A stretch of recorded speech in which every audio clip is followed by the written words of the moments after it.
প্রকাশ্য দেবালোকে মাতৃহারা এক নাবালিকা কন্যাকে শ্লীলতাহানি করল অমল পান নামের এক ব্যক্তি। ঘটনা শুক্রবার এয়ারপোর্ট থানার অন্তর্গত গান্ধীগ্রাম এলাকায়। অভিযুক্ত ব্যক্তিকে আটক করে গণপ্রহার দিয়ে পুলিশের হাতে তুলে দেয় স্থানীয় জনতা। এই ঘটনায় গোটা এলাকা জুড়ে চাঞ্চল্যের সৃষ্টি হয়।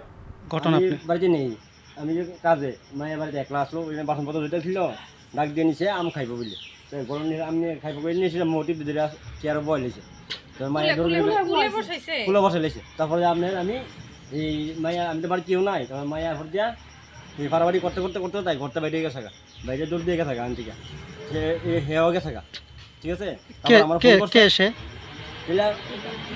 তার নাম হলো তুতা, অটো ড্রাইভার, গান্ধী মোটু চলা অটো ড্রাইভার, মধ্যে ভাড়া বাড়ি মন্নামালের ফুলা। আচ্ছা, তারপরে বংশটাই এমন তোর ফুরা।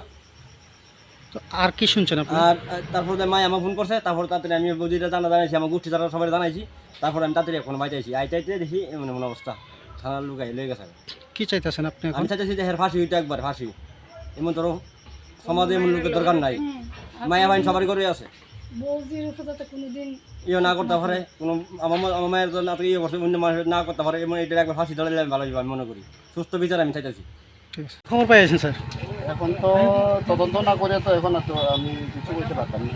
মানে আপনারা কি খবর পাইছেন যে এখানে এখন তো একজনরে আটকাইতেছে, লোক ঠিকঠাক মানে নাম কি তাই? এর নাম হইল Amal Pal. Bureau report, news live 24 Tripura.